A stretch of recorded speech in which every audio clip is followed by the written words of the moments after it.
Take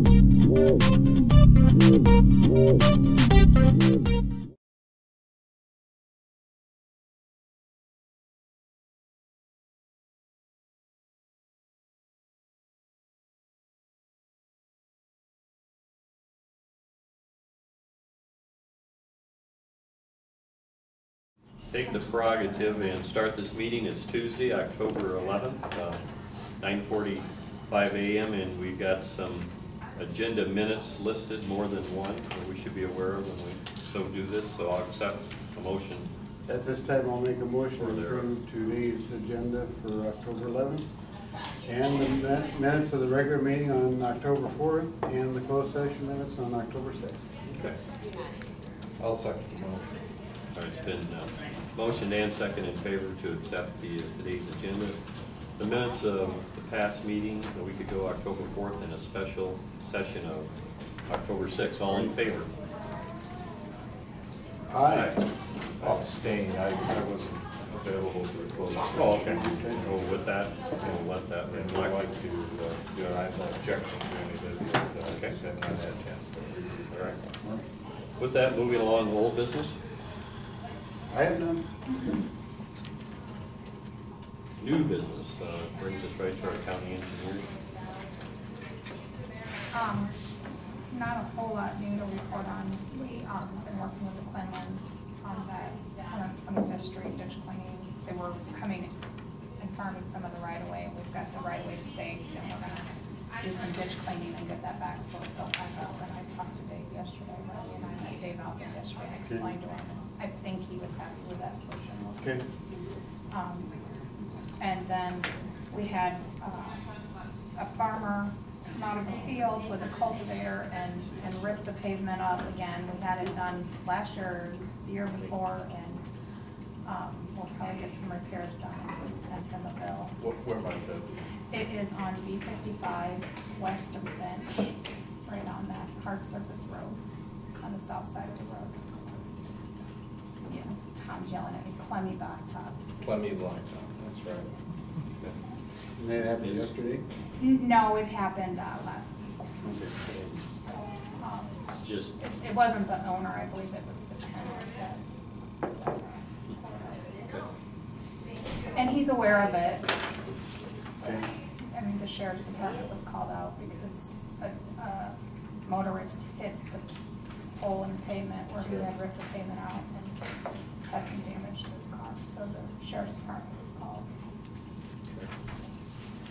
That's about it. Dwayne Winter stopped me on Saturday and wanted me to know that he was appreciative of the service out there, clearing the brush out of the ditch. So, Did we get the right spot? yes, you did. All right. There was some question because it wasn't by his house. Well, I know it wasn't exactly that. Yeah, I sent Keith out there and he's like, well, I'm not sure what you're talking about. So I called him back and he said it was at that intersection coming up to 300th Court. Right, he was real happy, that was taken down. I've been by there before, and there had been some growth there, so. Yeah. Good. That's all I have. On B43, west of the interstate, where we put the, we did all that water retention. I've talked with Josh. Mike's gonna mow it. Okay, good, because And Josh, we're gonna work on some permanent seeding. Josh is gonna seed it. Okay. And try to get some better growth established. Because it looks like we're gonna have problems this winter if we don't do something. Yep, Mike's aware and he is gonna get that mowed, and then, like I said, I talked to Josh about it, so it's not a problem every year. Hopefully we get some better seeding established. Okay.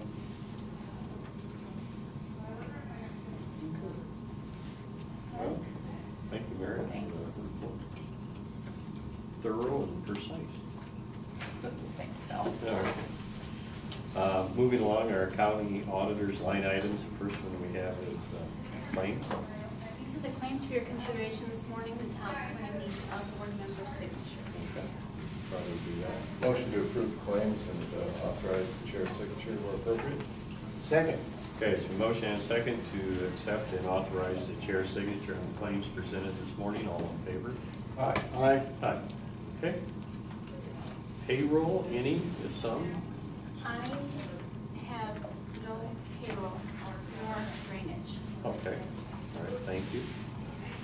moving along, motion to approve the county recorder's quarterly report of fees. I've got the recorders and the sheriff's Okay. reports of fees. Mr. Chairman, at this time, I'd make a motion to approve the recorder's quarterly report of fees and the sheriff's monthly report of fees and authorize your signature. Okay. It's been so motion.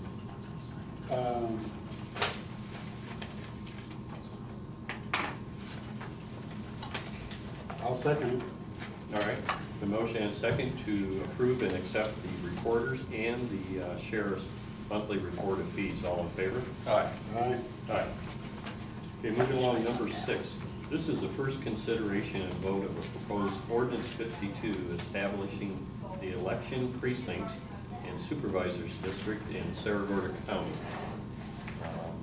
I'll offer just a little background. Okay. Of course, you know, every 10 years there's a census, and so every 10 years jurisdictions are in charge of defining, in the county's case, new supervisor districts, and you've seen these, I'll just offer them, and new county precincts. Temporary Redistricting Commission has done that, and the Board of Supervisors then needs to adopt a resolution that defines those districts and precincts in the form of an ordinance, which is here, and submit that ordinance along with some other information to the Secretary of State, and the deadline is October 15th this year. In order for the Board of Supervisors to hold just one consideration, the board had to publish that notice, but also that notice had to include the full text of the ordinance, and we've complied, and the proper notices have been published in newspapers. Mr. Chairman, I'd just offer a couple comments. Yes. The process went very smoothly. The chair of the Republican Party, Mr. Rowe, the chair of the Democratic Party, Mr. Stone, and myself met on a couple of occasions with assistance from the auditor's office. I think he did a real nice job in putting together the plan, and it looks like it's as fair a plan as we can possibly get. They did nice work, and I just recommend approval. Okay. Any comment, Bob? Or Paul? I visited one afternoon with the chair of the Republican Party, and he was very pleased at the professionalism and the way we did it, and how easy it is to do with the new computer programs, and how Sandy helped with that so much. And at this time, I'll second that motion. All right. Okay, we have a motion, and it's been seconded with the first consideration and vote for ordinance 52, which establishes the election precincts and the supervisors district in Saragordo County. All in favor? Aye. Aye. Aye. Okay, thank you. Precinct Atlas, this is to authorize the chair to sign a memorandum of understanding with Black Hawk County. And, Yeah, it's been a while since you've seen these. yes. And Good. I must admit, I don't have my statistics in the forefront anymore. I can't remember what number of counties we've got that have entered, but Black Hawk County has signed this memorandum of understanding, and then it is before the board. There's 3 originals there. Oh. Into the 40s. Yeah, I was going to say, I thought it'd be like in the high 40s. Yeah. I think so, I just It's in the didn't high know this 40s. But yeah. At this time, I'll make a motion to authorize the chair to sign the memorandum of understanding with Black Hawk County. I'll second. It's been a motion and second to sign the memorandum of understanding with Black Hawk County pertaining to the Precinct Atlas voting hardware. All in favor? Aye. Aye. Aye. Okay, thank you. Number C, or letter C, pardon me, consider grievances filed by Teamster Local Number 238. Under the collective bargaining agreement between the Teamsters and Saragordo County, anytime an employee files a grievance, the second step is it goes to the sheriff, third step is it goes to the board of supervisors. You heard this as part of your closed session last week. Your options here are make a motion either to uphold or overturn the sheriff's denial of the grievance.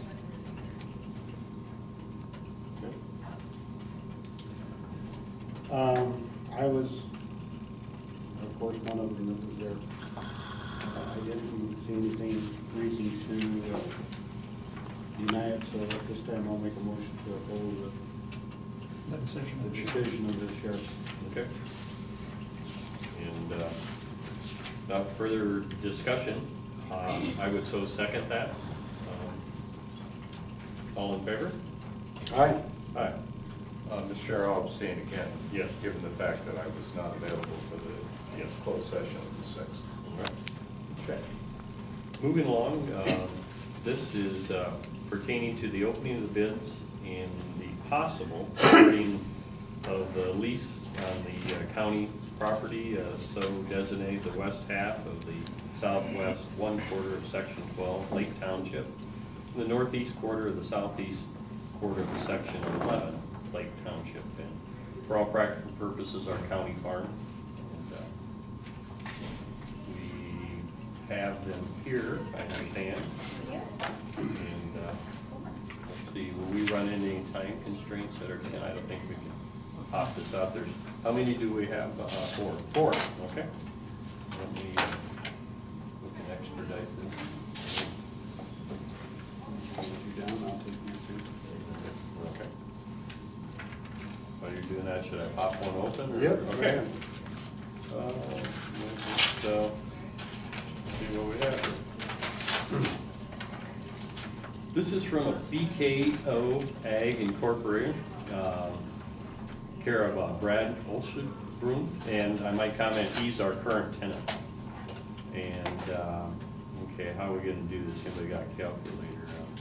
We've got it in round figures rather than per acre, but I would like to submit a bid of $120,120. That'd be $120,000, $120.00 for tillable farm ground as advertised. Okay. Yeah. I have one here from Jason Pipper, who is bidding $275 per acre for 286 acres for a total bid of $78,650. All right. Moving along. Bob, what was the total bid on that one? The bid was $275 per acre times 286 acres Oh, for a okay. total bid of $78,650. All right. This is from Jay Mitchum from Plymouth, and he has M&S Cattle. Just have a subtitle, for his farming operation. This is for $260 per acre, and is for 260 times 286.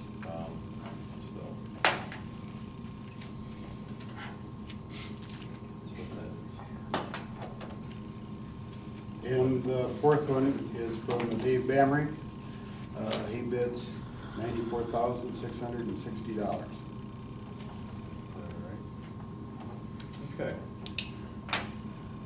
Well, with this, with any contract and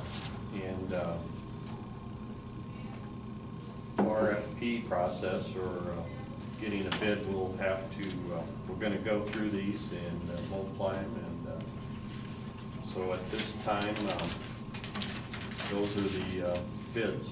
And Yeah, we'll awarded. Mr. Olchenbrun's works out to $420 an acre. Okay. Okay, we want to thank everybody who bid, Mhm. and we'll see that we get all the legal work done. You know, the agenda does state possible award. It's your option, but you could Okay. make an award subject to the review by Randy Nielsen of the bids. Okay. And I'll do that, I'll make a motion that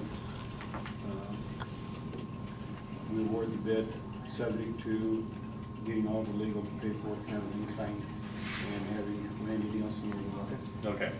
The motion on the floor is, and it's been second, to go with high bid that was presented by Brad Olsenbroom on review of the legal work through our attorney, get all the i's dotted, t's crossed. With that, and so accept that motion. Everyone say aye. Aye. Aye. Okay. Thank you. Okay, we're moving up to our 10 o'clock. I'll let you take the lead on that, Thomas. The first of two subdivisions that we have today is Dugan's first subdivision. It includes a change of zone. This is up on Nettle Avenue, just north of Mason City city limits. In fact, the south line of the subdivision is adjacent to the city limits. It does exclude a building site at 19108 Nettle Avenue and an existing tower in the northwest corner of the 80 acres along 285th Street. Proposed Lot 1 is 72.49 acres of farmland. It's zoned A1 and will continue as such. Proposed Lot 1 has access through a drive south of proposed Lot 2, also through a bin site at 19014 Nettle Avenue, property owned by Lois Dugan, and also from 285th Street between Nettle Avenue and that tower that's in the northwest corner. Proposed Lot 2 is 2.15 acres in size. There's a proposed rezoning on Lot 2 to the A2 district. All setbacks are met. This has, as required by state code and our subdivision ordinance, gone through the Mason City City Council. They have granted their approval, and so both the subdivision plat and the change of zone are before you on this today. Kristen Olenberg represents the Dugans on this proposed subdivision. Well, this time we'll have a public portion of the hearing and comment from the public. Kristen Olenberg on behalf of Lois Dugan. This is just a simple two-lot subdivision. Mrs. Dugan has sold Lot 2 pending your approval and just wishes to extend the boundaries of that a little bit to make it meet up with the natural boundaries, basically. So if you have any questions on here. Is that John Dugan's? Yeah, Yes. I knew him. He's, yeah. Yes. Okay.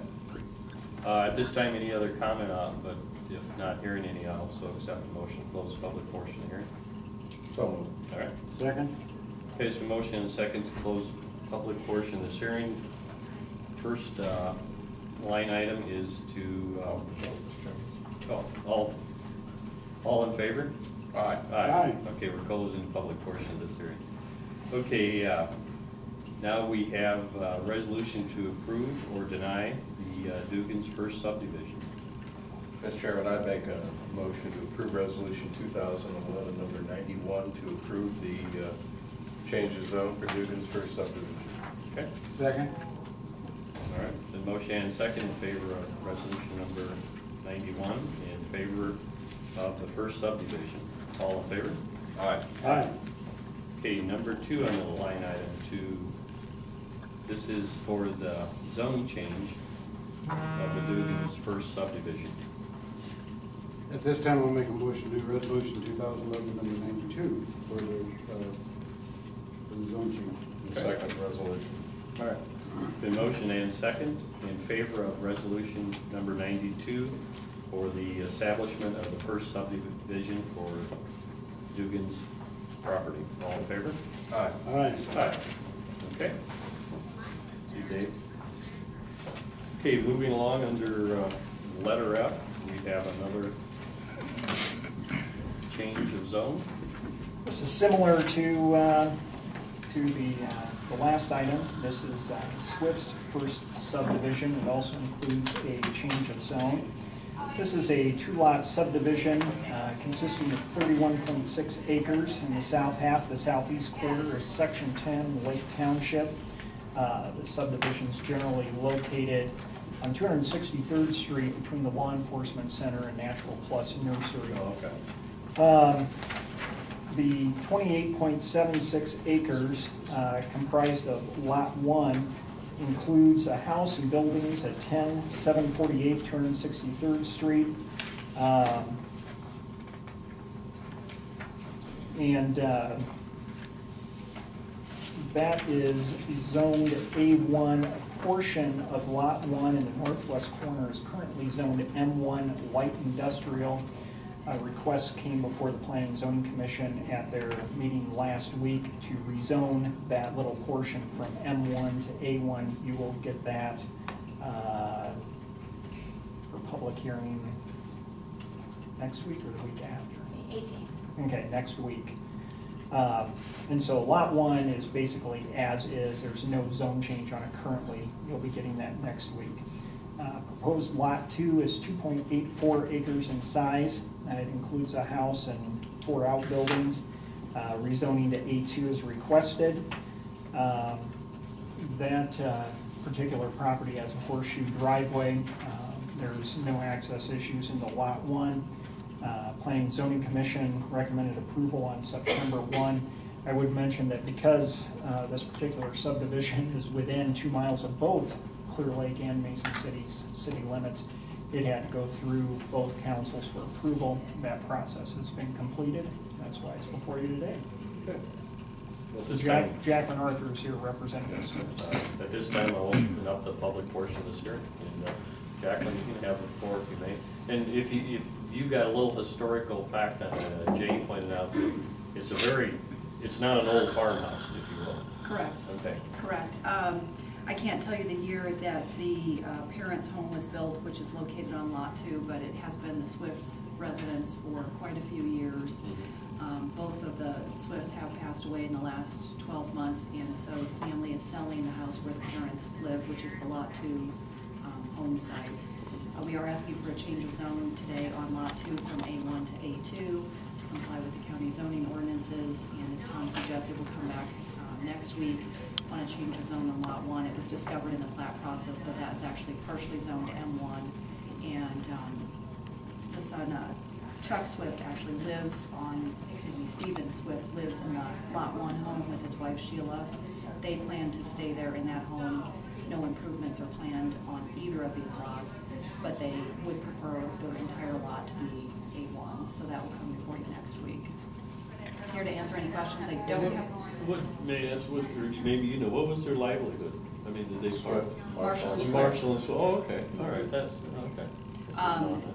When you said this, in Chuck, yeah, okay. So Chuck Swift and his wife, I believe her name was Joyce, lived in the house on Lot 2 for a number of years. Their children, Allison Swift-Winifus and Steve Swift, work in the business, the dry cleaning business here in Mason City. There's a third child, Alan, who lives out west. Not sure what he does for a living. No, that's, I was just curious, yeah, Marshall and Swift. And Yeah. he just kind of recently passed also? Both of the parents passed away with us here. Yeah, late 2010, they both passed away about a month from each other. So Yes. the children will be selling the parents' home. They have it listed for sale right now, and they haven't received any offers as of yet, but this is part of the process to allow them to adjust the boundary lines of those 2 lots. Stephen wants to keep more land than was originally with his particular lot. Thank you. Oh, thank you. Very nice presentation. Anything else? If not, we'll close the public portion of this hearing and proceed with the Swift's businesses. This time I'll make a motion to close the public portion here. Second. All right, motion and second to close the public portion of this hearing. Okay, first line item of business. Oh, all in favor? Aye. Aye. Okay. Thinking ahead for you, Bob. I'm trying to get you out of here, but I'm not doing a good job here. Okay, resolution to approve or deny the first subdivision from A1 to A2, At this time, This is just for the subdivision. just for the subdivision. We'll handle right? that zoning separately. This time I'll make a motion to approve the first subdivision and resolution 2011-93. Okay, second. So motion and second in favor of approval of the Smith first subdivision using resolution number 93. All in favor? Aye. Aye. Okay, moving along, resolution to approve or deny the change of zone for Swift's first subdivision. I'd make a motion to approve resolution 2011, number 94. Okay. Second. There's been motion and second in favor of resolution number 94 for the change of zone for the first subdivision. All in favor? Aye. Aye. Aye. Okay, letter G, manure management plan we have presented for B&S Farm Corp. Other than they come to us with all the stamped and recommendations from As the previous author. As the manure guru, I did look it over a little bit this morning, and I'll make a motion to accept their plan and send copies. Okay. Second. There's been motion and second to accept and put on file and further on manure management plan to the DNR. All in favor? Aye. Aye. Aye. Agreements and contracts. Is this the day of any appointments? No. Correspondence and communication. None. Okay. With that, we have adjournment left on the agenda. Motion to adjourn. All right. We have Second. a second. All in favor for adjournment? Aye. Aye. Thank you.